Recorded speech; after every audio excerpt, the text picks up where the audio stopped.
We say good morning to Shea, a winger, fake Celtics fan, Norley. Oh, I don't think that was necessary, but good That's morning, just the boys. truth. How are we doing? Cap, we'll get to that at 9 a.m. Okay. I mean, Not going to end well for you. I thought it was a feel-good Friday. Why does it get worse as the week goes on? I know. I thought it was, too. It's a little tense. Because as Danny put it, he can't talk anymore about his fandom. All right. We'll get to it. 9 a.m. We'll discuss. Is that what he said? Yes. Did Eddie said that you can't talk about his fandom anymore? Correct. Okay. All right. He's muzzled. Well, the beleaguered director of content, Danny Zetterman, he is. I saw him the other day, and the Jayhawk is on a tear. I'll tell you right now, he is. He's getting back to the old Danny, and that's going to be not good for anybody around here. he's beleaguered. So if he's going to cut Shea off from his fandom, boy, oh boy, he's on a fandom. He's on one. Well, let me just ask you a question, Hoodie. If Georgia was playing tonight, what did I say? We'll get to it at 9 a.m. What are we going would to you blow miss? the topic? The answer We is don't no. have to blow the topic. Would the Jayhawk miss? No. We'll get to it. Here's Shea Norley. Yeah, like I said, I will say, Danny yesterday texted me and called me bro. I've never been called bro by Danny Zetterman before. It was a bit of a shot to me. It's the old Danny coming out. That felt like Okay. The fire's back. People around here better be careful, because I know that guy. I've known him for over 15 years. Just be careful. He's not in a good headspace right now. He's ready to go on a He's tear. a tough dude, man. Okay, just leave him alone. That's it. Okay, here's Shea Norley. All right, let's get started. Shot or no shot. Brad Biggs put a somewhat surprising name on the offseason hot seat for the Chicago Bears. Biggs said he thinks it's unlikely the Bears will dress 3 running backs in this season. A third running back's going to have a hard time getting a jersey on game days because Travis Homer, being one of the better special teams players for the Bears, will occupy one of them. So he said keep an eye on the Roschon Johnson, Khalil Herbert competition for the RB2 slot, with Biggs saying Herbert is on, quote, unstable ground. Khalil Herbert's been one of the more posted and rumored about trade candidates this offseason. So shot or no shot, the Bears will trade Khalil Herbert. Or release Khalil Herbert, as Carmen and Yurko, the pioneers in this area, have consistently said. Wait a minute. They're the Jackie Robinson of the running back? What are you saying there? Well, they're kind of the settlers going a across minute. the plains in covered wagons saying, quit wasting high picks on running backs. And I'm not Wow. saying Herbert was a high pick. Herbert is RB3 on this team. He doesn't block well. He's not the greatest receiver. He's an okay running back. This fascination that Khalil Herbert is the second coming of Walter Payton is insane. He's RB3 at best. Take that. You know what? That's a bridge too far. No one said that, Cap. Now, you know that. You're building a straw man there with that Herbert talk. No one said that. I'm saying. I did. No, but no one said that he's Walter Payton. Oh, please. Who said that? There were people when they signed DeAndre Swift. Well, they got Khalil Herbert. Oh, stop. Don't even compare those two. Me. I said That's that. exactly who I was talking about. Oh. Well, look. My original thought about the running back room when we were talking about this before free agency is, okay, I like the running back room because my thought is I'm optimistic about what Roschon Johnson could bring to the team.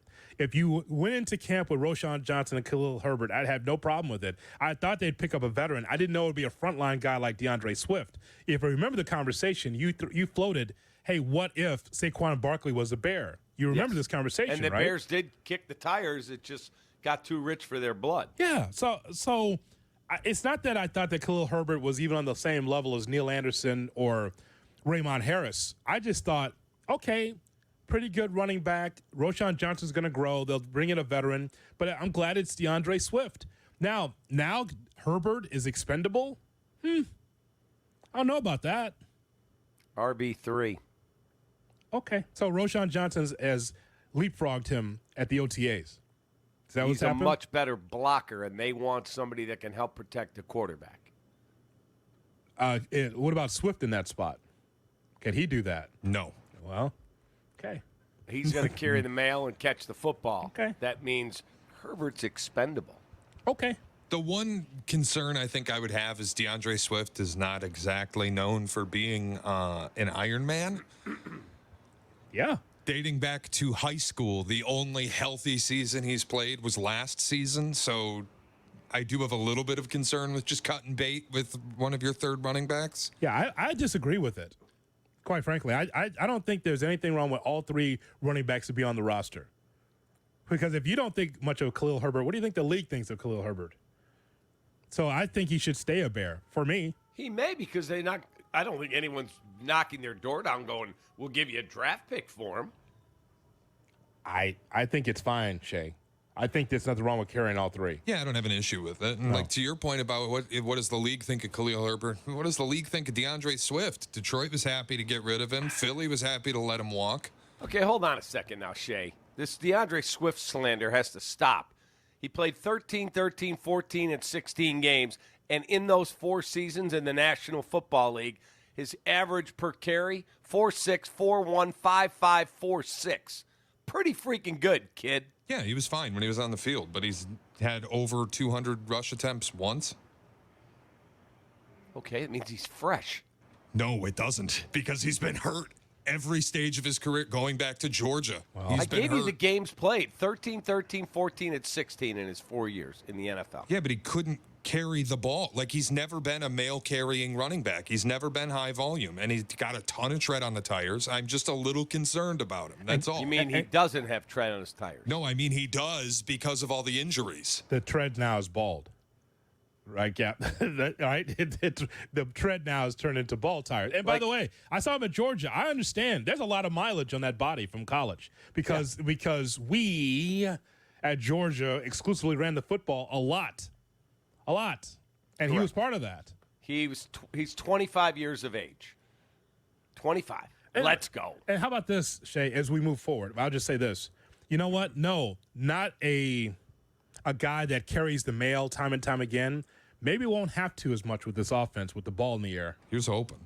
Right? Well, then my other now I know Cap. Oh, I hate the analytics, but a guy had negative rush yards over expected behind the Eagles' offensive line. Yeah, I'm a little concerned. He averaged 4.6 yards a carry. Yeah, behind the best run offensive line in football. Yeah. Khalil Herbert averaged 4.6 yards per carry, but he's a bum. The hope is that we could see something different from Bears football where you're not having to run the football so much to set up the pass, where you have 4 weapons at the minimum that Caleb Williams can go to. And if you need to run the football with Swift, it doesn't have to be 20 carries a game, 15 carries a game. Maybe you don't need that. And maybe you're spreading the wealth in that regard too. Maybe it's not just Swift. Maybe it is Herbert or Roschon Johnson. And maybe this will light a fire under Khalil Herbert. It's fine. What I want, Shea, as someone who's seen the ball run a million times as a Bears fan, put the ball in the air every now and then. Would love it. I've said I think Waldron's going to go 60-40 pass to run. Like, I think that's going to be the kind of offense we're looking at. All right, my friend. Last night, bizarre ending for the White Sox on an infield double play as a result of base runner interference by Andrew Vaughn. It did allow John Schriffen to channel his inner Hawk Harrelson. Listen to this last night. Benintendi pops it up on the infield. And Henderson will make the catch. They called infield fly rule. No, they called interference. They're calling him out. I believe they're calling the game over. Wait a minute. They're calling game over. They're saying Andrew Vaughn interfered with Henderson at short. So they're calling Vaughn out. Let's take a look at this, Steve. Well, Andrew did not do anything intentionally to deal at all with Henderson because he never saw him. Look, he doesn't know where Henderson is. Henderson's in back of him. And he's just going back to the bag. And he chooses to go around him. You got to go back to the No, they bag. can't end the game like this. Well, it's an infield fly rule, and No way. this would be an unbelievable ending. Adrian Johnson, as the crew chief, you got to take over here. That cannot be how this game ends. They called infield fly rule, and then they called Andrew Vaughn out at second for obstructing Henderson at short. But that's a terrible call. Andrew had no idea where he was, and Henderson went around him. He didn't interfere. He made the catch. It was an automatic out anyway. This is a horrible ending to this We've game. seen some bad calls this season. That is one of the worst calls I have ever seen. That is terrible. Pedro is still talking to the crew chief. For all the haters! Wow. Got some Hawk Harrelson out of John Schrift and a little upset with the umpires. Touch them all. That was beautiful. So go ahead, ask your question. Well, my question is shot or no shot about the rule. The interference should not be like a rule if you don't make contact with the fielder. That's a shot. That was a terrible I would call. say that's a shot as well. I thought it was I'm watching the game with my wife. We're watching the end of this game. And my wife said, I think they just said the game's over. I'm like, no. There's only 2 outs. And then I hear what we just played. And I'm watching it. I rewind it. How can this be? Now, here's Pedro Grifol on the controversial call. First of all, Hoodie, you were watching it in real time, correct? Yes, I was. Okay, Shea was knee-deep in popcorn. Jay Moore, were you watching this at all? Yes. Okay, as we're all watching this, I'm looking at it going, there's no contact. I don't understand it. And I said to my wife, if I was coaching and that was my team, I was the manager, she said, they would have had to restrain you. You would have gone insane and probably got suspended. Pedro, yes, he voiced his opinion. I was shocked he didn't go ballistic. Do you know what I mean? Yes. Okay, after they explain it to him, here's what he said. I understand the call. I don't like the rule. That is, here's the thing. Even if he didn't see it in real time, you have to defend your team and your players for that to be the walk-off for the Orioles. And he was not demonstrative and in the face of the umpire like I've seen before from Pedro. He wasn't fired up. I just think that call is awful. And he should have been able to demonstrate that. I did not see that from him. It was kind of lukewarm, quite frankly. Okay, he was just ready to flush it. Well, that's the problem. Yeah. Wow. I have another question. My friend Mac just texted me. He's listening to us, and he said, Hey, can you ask Chicago. Hoodie, who's a baseball announcer, why, when you have the opportunity to tie the ball game with your leading home run hitter at the plate, Paul DeYoung. Yeah. I'm not telling you he's Babe Ruth, but he does lead the team in homers with 7. Paul DeYoung is up, and Pedro pinch hits with him for Zach DeLoach, whoever that is. Oh, no. Zach DeLoach is a car that was in Back to the Future. That's not what – go ahead. I don't know who that is. Who is Zach DeLoach?